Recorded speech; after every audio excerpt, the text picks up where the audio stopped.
Friends, എല്ലാ ഉദ്യോഗാർത്ഥികൾക്കും competitive ക്രാക്കറിന്റെ മറ്റൊരു ക്ലാസ്സിലേക്ക് സ്വാഗതം. ഞാൻ രാഖിൽ RS. അപ്പോഴേ കാക്കിപ്പടയുടെ ഭാഗമാകാൻ നിങ്ങൾ ഒരുങ്ങിക്കഴിഞ്ഞോ? എക്സാം ഡേറ്റ് കേരള PSC ഉടനെ പ്രഖ്യാപിക്കും. നമുക്കറിയാം മെയ് ജൂൺ മാസങ്ങളോട് കൂടി തന്നെ പരീക്ഷകൾ നടക്കാൻ സാധ്യതയുണ്ട്. അപ്പോൾ ഇനി പരിമിതമായ സമയം മാത്രമാണ് നമ്മുടെ മുന്നിലുള്ളത്. നമുക്കറിയാം യൂണിഫോം തസ്തികയിലേക്കുള്ള ഒരു ജോലി ഉറപ്പാക്കാൻ കയ്യും മെയ്യും മറന്ന് പോരാടേണ്ട ഒരു കാലഘട്ടമാണ്. അപ്പോൾ നമ്മൾ ഇന്ന് ചർച്ച ചെയ്യാൻ പോകുന്നത് CPO WCPO പരീക്ഷ വിജയിക്കാനായി നാം സ്പെഷ്യൽ ടോപ്പിക്കിൽ എന്താണ് ചെയ്യേണ്ടത് എന്നതിനെ സംബന്ധിച്ച ഒരു വിശദമായ വിവരമാണ് ഈ ഒരു ക്ലാസ്സിൽ പ്രതിപാദിക്കുക. എൻ്റെ പേര് രാഖിൽ RS. എല്ലാവർക്കും ഈ വീഡിയോയിലേക്ക് ഒരിക്കൽ കൂടി സ്വാഗതം. പ്രിയ ഉദ്യോഗാർത്ഥികളെ, നമ്മുടെ സിലബസിൽ നമുക്കറിയാം ജോലിയുടെ തസ്തികയുടെ സ്വഭാവവുമായി ബന്ധപ്പെട്ട പ്രൊവിഷൻസ് ആണ് സ്പെഷ്യൽ ടോപ്പിക് എന്ന പേരിൽ കൊടുത്തിരിക്കുന്നത്. CPO WCPO അടക്കമുള്ള യൂണിഫോം തസ്തികയുടെ എല്ലാ പരീക്ഷകളിലും ഈ ഒരു ടോപ്പിക്ക് കാണാൻ കഴിയും. 20 മാർക്കാണ് നിങ്ങളുടെ സിലബസിലെ ടോപ്പിക്ക്, ശരിയല്ലേ? സുപ്രധാന നിയമങ്ങൾ ഇനി എങ്ങനെ പഠിക്കാം എന്ന് നമുക്ക് പരിശോധിക്കാം. എങ്ങനെ പഠിക്കാം എന്ന് പരിശോധിക്കുന്നതിന് മുമ്പ് ഇത് സിലബസ് അറിയണ്ടേ? എത്ര മാർക്കിനാണ് സിലബസ് അറിയാം. ആദ്യമായിട്ട് കാണുന്നവരൊക്കെ ആണെങ്കിൽ ഈ ശ്രദ്ധിച്ച് നോട്ട് ചെയ്യണം. നിങ്ങൾ സിലബസ് ഡൗൺലോഡ് ചെയ്താൽ പോരാ, പ്രിന്റ് എടുത്ത് കയ്യിൽ സൂക്ഷിക്കണം. സിലബസിലെ ഓരോ ടോപ്പിക്കും സവിസ്തരം പ്രതിപാദിക്കണം, സവിസ്തരം വിലയിരുത്തണം. എന്തൊക്കെയാണ് സ്പെഷ്യൽ ടോപ്പിക്കിൽ പറയുന്നത്, ഏതെല്ലാം ടോപ്പിക്ക് എത്ര മാർക്കിനാണെന്ന് നിങ്ങളൊന്ന് പരിശോധിക്കുക. നിങ്ങളുടെ പരിശോധനയ്ക്ക് സഹായകരമാകുന്ന രൂപത്തിൽ നമുക്കിപ്പോൾ ഒന്ന് സിലബസിനെ സ്കാൻ ചെയ്യാം. നോക്കൂ ഉദ്യോഗാർത്ഥികളെ, 20 മാർക്കിൻ്റെതാണ് സ്പെഷ്യൽ ടോപ്പിക്ക്, ശരിയല്ലേ? തർക്കമില്ലല്ലോ. ആ 20 മാർക്കിൻ്റെ സ്പെഷ്യൽ ടോപ്പിക്കിൽ 3 ക്രിമിനൽ നിയമങ്ങളിൽ മാറ്റം വന്നു. നമുക്കറിയാം 2025 മുതൽ ഡ്രൈവർ തസ്തിക ഉൾപ്പെടെയുള്ള എല്ലാ പിന്നീട് PSCയുടെ സിലബസിലും ഈ പറയപ്പെട്ട മാറ്റം വന്നു. നമുക്കതിലേക്ക് വരാം. അതുപോലെ IT ആക്ട് 2000 നേരത്തെയും നിങ്ങളുടെ സിലബസിൽ ഉണ്ടായിരുന്നതാണ്. എന്നാൽ അപ്പോൾ അവിടെ സെക്ഷൻ 78 എന്ന ഒരു വകുപ്പ് സെക്ഷൻ 78 കൂടി കൂട്ടിച്ചേർത്തു. ഇത്രയും മാറ്റങ്ങളാണ് ഏറ്റവും പുതിയ CPO WCPO പരീക്ഷാ സിലബസിലുള്ളത്, മറക്കരുത്. ഓക്കെ, അപ്പൊ ഈ മാറ്റം വന്ന ക്രിമിനൽ നിയമങ്ങൾ ഏതൊക്കെയാണ് നോക്കുന്നതിന് മുമ്പ് ഓൾറെഡി നിങ്ങൾ സിലബസ് ഒന്ന് ഓടിച്ച് പരിശോധിച്ചാലോ ഉദ്യോഗാർത്ഥികളെ? ആകെ നമുക്കറിയാം അല്ലേ? നോക്കുക ഉദ്യോഗാർത്ഥികളെ, നമുക്ക് സിലബസിലേക്ക് പോകുന്നതിന് മുമ്പ് നോക്കുക. ആകെ സിലബസ് നോക്കണേ, 100 മാർക്കിന്റെ സിലബസ് ആണ്. അതിൽ നിങ്ങൾക്ക് കോമൺ GK, ഹിസ്റ്ററി, ജോഗ്രഫി, ചരിത്രം, ഭൂമിശാസ്ത്രം കാണാൻ പറ്റുന്നുണ്ടാകും. ധനതത്വശാസ്ത്രം, ഇന്ത്യൻ ഭരണഘടന, കേരളം, ഭരണവും ഭരണ സംവിധാനവും, സിവിക്സിന്റെ ടോപ്പിക്ക്, ജീവശാസ്ത്രവും പൊതുജനാരോഗ്യവും, ഭൗതികശാസ്ത്രം, രസതന്ത്രം, അതുപോലെ കലാ, കായികം, സാഹിത്യം, സംസ്കാരം, കറണ്ട് അഫേഴ്സ്, ആനുകാലികം, പിന്നെ മാത്തമെറ്റിക്സ്, കണക്ക്, അതുപോലെ ജനറൽ ഇംഗ്ലീഷ്, മലയാളം എന്നിങ്ങനെ 80 മാർക്കിന്റെ ടോപ്പിക്കിൽ അവസാനത്ത് 20 മാർക്ക് കണ്ടോ? എന്താണ് സ്പെഷ്യൽ ടോപ്പിക്സ്? 20 മാർക്കാണ്. ഈ 20 മാർക്കിൽ 2025 മുതൽ വന്ന കാതലായ മാറ്റം നമുക്കറിയാം. 2024 ജൂലൈ 1 മുതൽ 3 ക്രിമിനൽ നിയമങ്ങളാണ് പേരുമാറി വന്നത്. അതിൽ ഒന്നാമത്തത് ഇതാണ്, പഴയ IPC 1860 പകരം വന്ന നിയമം. നിങ്ങളിതാ ഒരു കാര്യം വളരെ ശ്രദ്ധിക്കേണ്ടത് എന്താണെന്ന് വെച്ചാൽ, പ്രീവിയസ് ക്വസ്റ്റ്യൻ നോക്കി പഠിക്കുന്നത് നല്ലത്. പക്ഷേ നിങ്ങൾ 2019 2025 മുൻപ് 2024 മുമ്പൊക്കെ നടന്ന ആ ക്വസ്റ്റ്യൻ പേപ്പർ ആണ് നോക്കാൻ പോകുന്നതെങ്കിൽ നമുക്ക് പല സെക്ഷനുകളും അബദ്ധം പറ്റും. മനസ്സിലാവുന്നുണ്ടോ? ഉദാഹരണത്തിന് മർഡറിനെ പറ്റി പ്രതിപാദിക്കുന്ന സെക്ഷൻ പഴയ IPCയിലെ വകുപ്പല്ല, പുതിയ BNSലുള്ളത്. അല്ലെങ്കിൽ എന്താ പറയുക, പിന്നെ അറസ്റ്റ് വിത്തൗട്ട് വാറണ്ട് BNSSലെ. അതായത് വാറണ്ട് ഇല്ലാതെ ഒരു പോലീസ് ഉദ്യോഗസ്ഥന് എപ്പോഴെല്ലാം അറസ്റ്റ് ചെയ്യാം എന്ന് പറയപ്പെട്ട കണ്ടീഷൻസ് പഴയ നിയമം CRPC എന്നാണ്. മനസ്സിലാവുന്നുണ്ടോ? ഇപ്പോഴത്തെ വകുപ്പ് BNSSൽ അതല്ല. അതുകൊണ്ട് നിങ്ങൾ പഴയ പ്രീവിയസ് ക്വസ്റ്റ്യൻ നോക്കുന്നത് നല്ലത്. പക്ഷേ നോക്കുമ്പോൾ ഈ സെഷൻസ് അപ്ഡേറ്റ് ചെയ്യാൻ മറക്കരുത്. മനസ്സിലാവുന്നുണ്ടോ? അല്ലെങ്കിൽ ഏറ്റവും ലേറ്റസ്റ്റ് ആയ, അതായത് ഈ വർഷം നടന്ന CPO WCPO പോലീസ് ഡ്രൈവർ പരീക്ഷകളുടെ ക്വസ്റ്റ്യൻ പേപ്പർ നോക്കിക്കോ, പുതിയ സിലബസാണ്. ഈ വർഷത്തിന് മുൻപ് 2025 മുമ്പ് നടന്ന പരീക്ഷകളുടെ ചോദ്യപേപ്പർ നോക്കുമ്പോൾ മറന്നു പോകരുത്, ശ്രദ്ധിക്കണം. നിങ്ങളുടെ കയ്യിൽ പ്രീവിയസ് ക്വസ്റ്റ്യൻ ബാങ്ക് എല്ലാം ഉണ്ടാകും.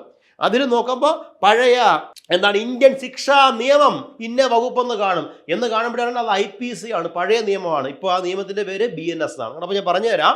3 നിയമങ്ങളിൽ മാറ്റം വന്നു. അതിലൊന്ന് പഴയ IPC 1860. IPC 1860 പകരം വന്ന പുതിയ നിയമത്തിന്റെ പേര് ഭാരതീയ ന്യായ സംഹിത 2025. ദി ഭാരതീയ ന്യായ സംഹിത 2025 എന്നാണ് നിയമത്തിന്റെ പേര്. അപ്പൊ സെഷനുകളെല്ലാം അടിമുടി മാറി, പ്രൊവിഷൻസും കുറേയേറെ മാറ്റം വന്നു. മനസ്സിലാവുന്നുണ്ടോ? അപ്പൊ പ്രൊവിഷൻസും മാറി, സെഷൻസും മാറി. അതുകൊണ്ട് പുതിയ നിയമം തന്നെ പഠിക്കണം, അബദ്ധം പറ്റരുത്. പഴയ ക്വസ്റ്റ്യൻ ബാങ്ക് ഉണ്ടെന്ന് പറഞ്ഞിരിക്കരുത്. നിങ്ങളുടെ കയ്യിൽ ഒന്നുകിൽ നമ്മുടെ പുതിയ നോട്ടുകൾ അപ്ഡേറ്റ് ചെയ്യണം, ഇല്ലെങ്കിൽ ബെയർ ആക്ട് നമ്മൾ വെറുതെ ഗൂഗിൾ ചെയ്താൽ തന്നെ കിട്ടും, ബെയർ ആക്ട് കിട്ടും. അത് ഡൗൺലോഡ് ചെയ്യണം, അത് പഠിക്കണം. മനസ്സിലാവുന്നുണ്ടോ?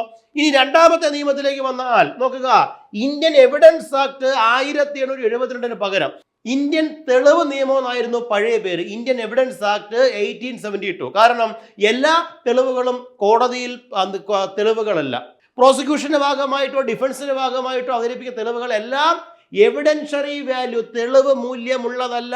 തെളിവ് മൂല്യമുള്ളത് എന്തല്ല, ഏതെല്ലാം സാഹചര്യങ്ങളിൽ തെളിവുകളുടെ സാക്ഷ്യപ്പെടുത്തൽ എപ്രകാരമാണ്, വിദഗ്ധന്മാരുടെ അഭിപ്രായം തുടങ്ങിയ കാര്യങ്ങളൊക്കെയാണ് ഈ നിയമത്തിൽ ഇന്ത്യൻ എവിഡൻസ് ആക്ട് 1872 പറഞ്ഞിരുന്നത്.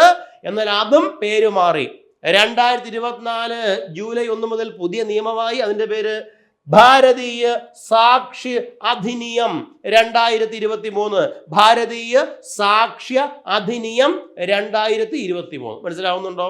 പിന്നെ പറഞ്ഞു വന്നത് പുതിയ നിയമങ്ങൾ പഠിക്കുക. പഴയ നിയമങ്ങളുടെ പ്രീവിയസ് ക്വസ്റ്റ്യൻ ബാങ്ക് ഉണ്ടെങ്കിൽ എടുത്ത് മാറ്റി വെക്കണം, അത് വേണ്ട. ഇനി മൂന്നാമത്തെ നിയമത്തിലേക്ക് വന്നാൽ നോക്കുക, the code of criminal procedure.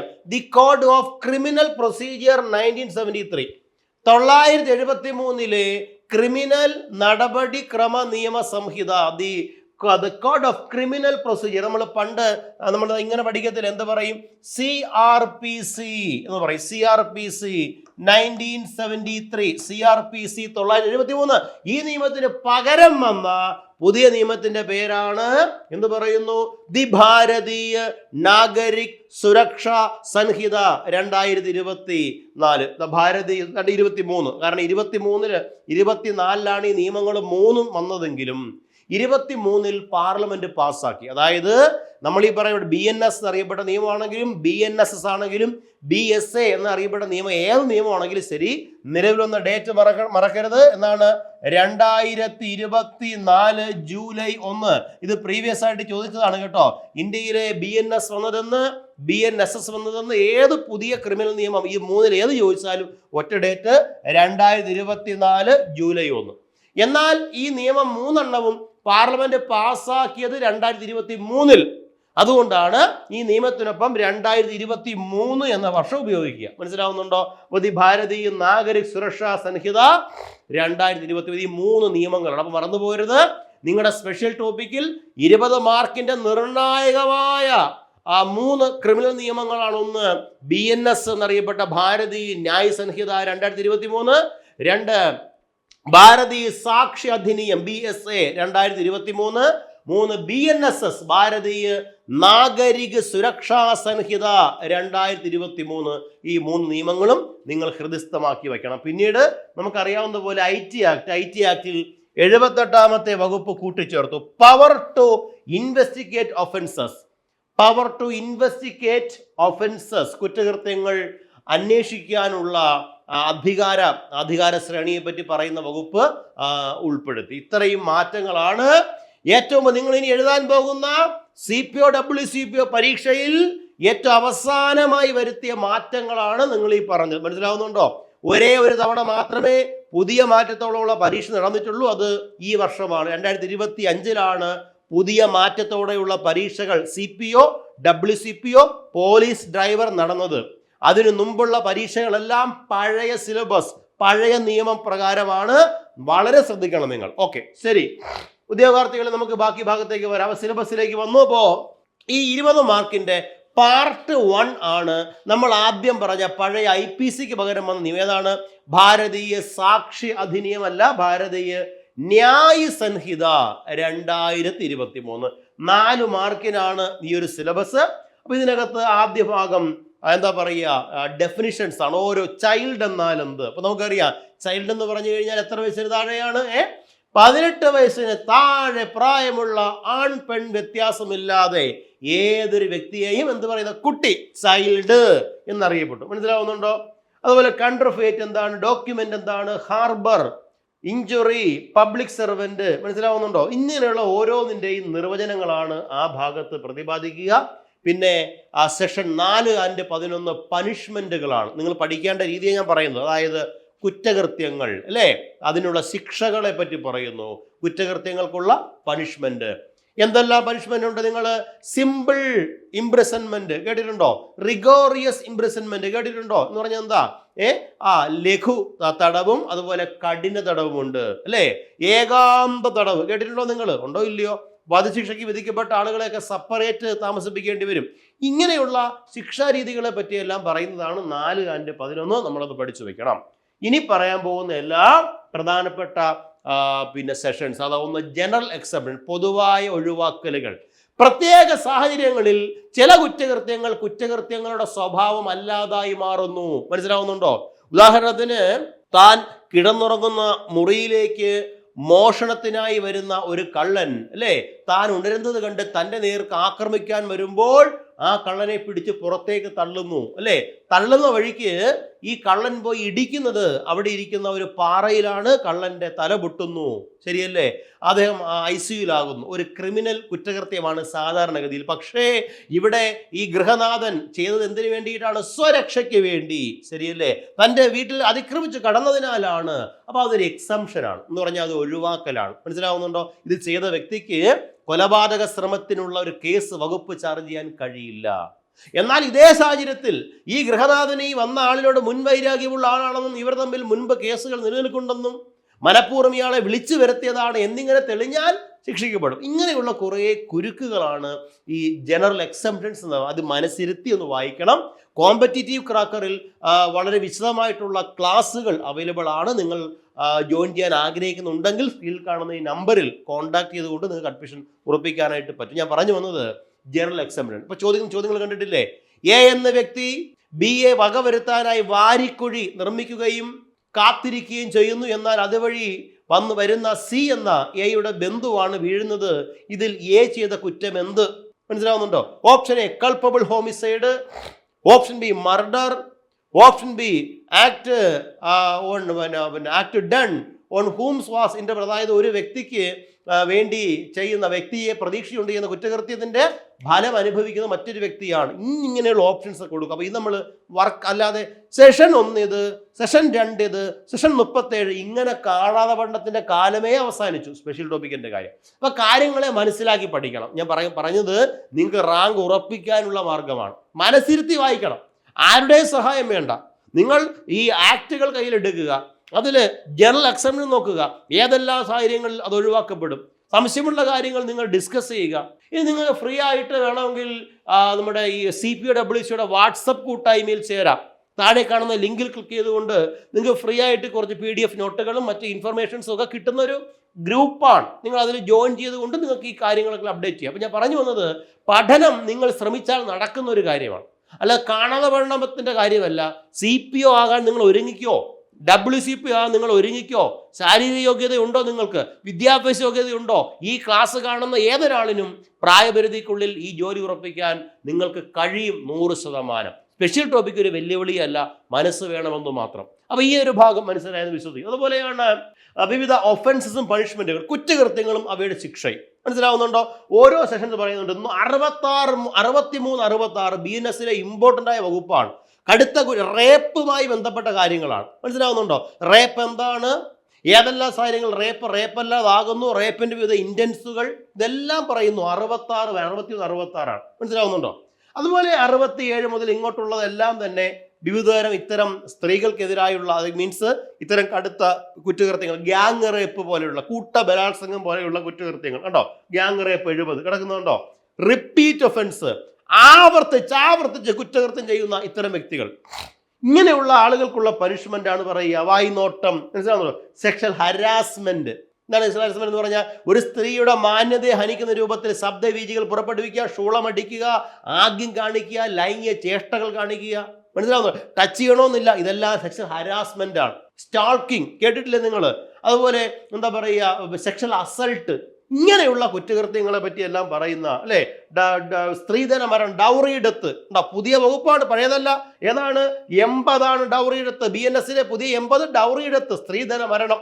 മനസ്സിലാവുന്നുണ്ടോ? അപ്പോൾ ഇങ്ങനെയുള്ള കാര്യങ്ങളാണ് ഈ എഫേർട്ട്. നിങ്ങൾ മനസ്സിരുത്തി വായിക്കുക, ഇതിൻ്റെ മാർക്ക് ഉറപ്പിക്കാൻ പറ്റും. അതുപോലെയാണ് ഈ പറയപ്പെട്ട പിന്നെ കുറേ ഫ്രോഡൻ്റ് ആയിട്ടുള്ള പ്രവൃത്തി, കിഡ്നാപ്പ്, തട്ടിക്കൊണ്ട് പോവുക, ബൈഗാമി, ബഹുഭാര്യത്വം, ഒരു വിവാഹം കഴിച്ചെന്ന് മറച്ചു വെച്ചുകൊണ്ട് വീണ്ടും പുനർവിവാഹം ചെയ്യുക, ഫേക്ക് മാരേജ്, അല്ലേ, ഈ കള്ളക്കല്യാണം എന്നൊക്കെ പറയും. ഇത്തരം കാര്യങ്ങളൊക്കെയാണ് അതുമായി ബന്ധപ്പെട്ട് പറയുന്നത് 99 വരെ. മനസ്സിലാവുന്നുണ്ടോ? പിന്നെ ഒഫൻസസ് അഗൈൻസ്റ്റ് ഹ്യൂമൻ ബോഡി വളരെ ഇമ്പോർട്ടൻ്റ് ആണ്. ഒരു ചോദ്യം ഉറപ്പാണ് കേട്ടോ. ഇവിടുന്ന് 100 മുതൽ 115 വരെയുള്ള സെഷൻസ് ഇപ്പോഴേ നോട്ട് ചെയ്ത് വെക്കണം. 100 മുതൽ 115 വരെ. അതാണ്ടോ കൾപ്പബിൾ ഹോമിസൈഡ്, കുറ്റകരമായ നരഹത്യ, കണ്ടോ, മനസ്സിലാവുന്നുണ്ടോ? മർഡർ, കൊലപാതകം, അല്ലേ, causing death of person other than whose death was intended. നേരത്തെ പറഞ്ഞില്ലേ, എന്ന് പറഞ്ഞാൽ എന്താണ്? ആരുടെ മരണമാണോ ഉദ്ദേശിച്ചത് അയാൾ അല്ലാതെ മറ്റൊരാളുടെ മരണം സംഭവിക്കുക. മോക്ലിഞ്ച്, ആൾക്കൂട്ട കൊലപാതകം, ആക്രമണം, മർഡർ ബൈ ലൈഫ് കൺവിറ്റ്, മനസ്സിലാവുന്നുണ്ടോ? കോസിംഗ് ഡെത്ത് ബൈ, ഇങ്ങനെയുള്ള നെഗ്ലിജന്റ്, മനസ്സിലാവുന്നുണ്ടോ? മദ്യപിച്ചുകൊണ്ട് ഒരു KSRTC ഡ്രൈവർ വാഹനം ഓടിക്കുന്നു, മനസ്സിലാവുന്നുണ്ടോ? വാഹനം ഓടിച്ച് എവിടെയെങ്കിലും കൊക്കയിൽ കൊണ്ട് മറിക്കുന്നു, 100 കണക്കിന് പേര് അല്ലെങ്കിൽ 50 കണക്കിന് പേര് കൊല്ലപ്പെടുന്നു, മനസ്സിലാവുന്നുണ്ടോ? നെഗ്ലിജന്റ് എന്ന് പറഞ്ഞാൽ എന്താ?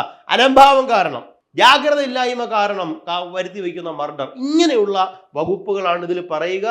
ഒഫൻസസ് അഗൈൻസ്റ്റ് ഹ്യൂമൻ ബോഡി എന്നാണ് പറയുക. മനസ്സിലാവുന്നുണ്ടോ? മനുഷ്യ ശരീരത്തിനെതിരായുള്ള ആക്രമണം വളരെ ഇമ്പോർട്ടൻ്റ് വകുപ്പാണ്.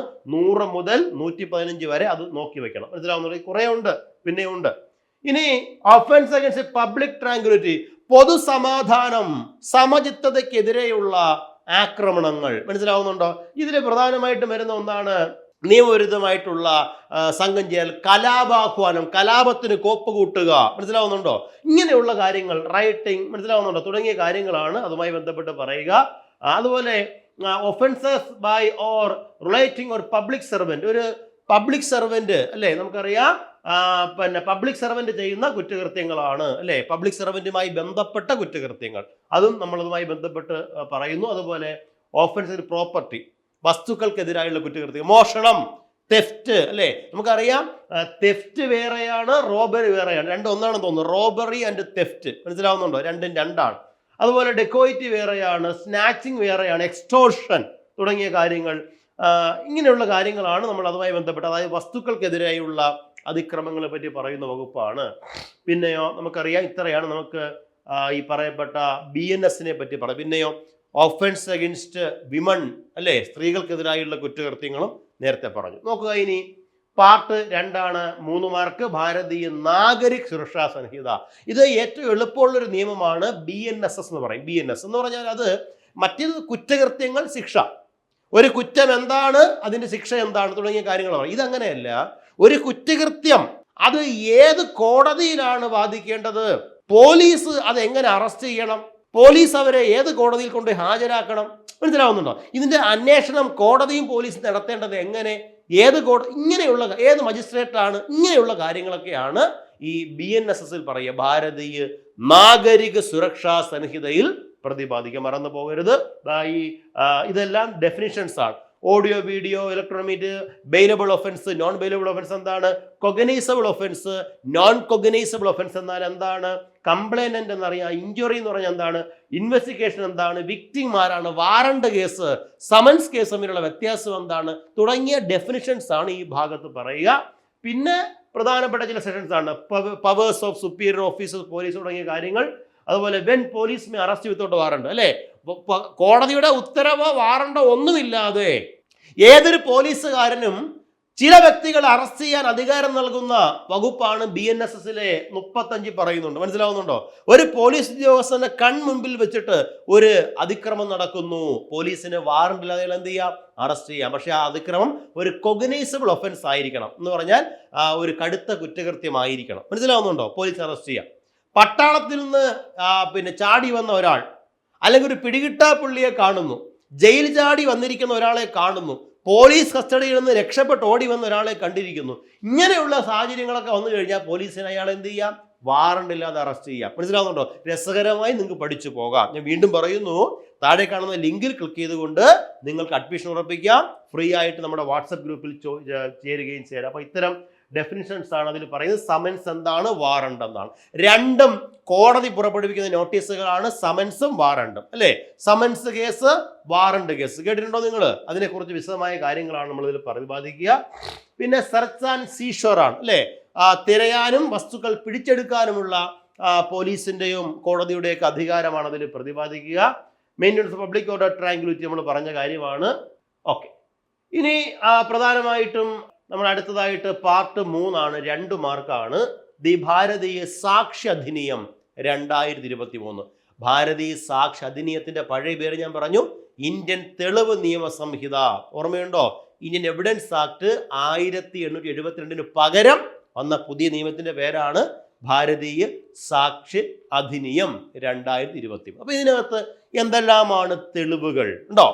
ഓരോന്നും എന്തൊക്കെയാണ് എവിഡൻഷ്യറി വാല്യൂ ഉള്ളത്, ഇല്ല, document, evident, fact issue, relevancy അല്ലെങ്കിൽ റിലവന്റ് എന്താണ് തുടങ്ങിയ ഡെഫിനിഷൻസും പ്രധാനപ്പെട്ട 2-3 വകുപ്പുകളാണ്. Confession to the police officer. Police ഓഫീസറിന് മുൻപ് നടത്തുന്ന കുറ്റസമ്മതമാണോ? താൽക്കാലികമായി അത് കുറ്റസമ്മതമാണെങ്കിലും അത് വീണ്ടും തെളിയിക്കപ്പെടേണ്ടത് കോടതിയിലാണ്. മനസ്സിലാവുന്നുണ്ടോ? അതുപോലെയാണ് confession to the co accused, confession by inducement, threat or promise, അല്ലേ? നിർബന്ധിച്ച് ഭീഷണിപ്പെടുത്തിയും അല്ലെങ്കിൽ പ്രലോഭിപ്പിച്ചും ഒക്കെ ചെയ്യുന്ന പ്രോമിസിന്റെ പേരിലൊക്കെ ചെയ്യുന്ന കുറ്റസമ്മതം, ഇത് കുറ്റസമ്മതമാണോ തുടങ്ങിയ കാര്യങ്ങളാണ് ഇവിടെ പ്രതിപാദിക്കുക. പിന്നെ 26 മുതൽ 32 വരെയും 39, 45 ഇതെല്ലാം ഒപ്പീനിയൻ ഓഫ് എക്സ്പെർട്ട്. മനസ്സിലാവുന്നുണ്ടോ?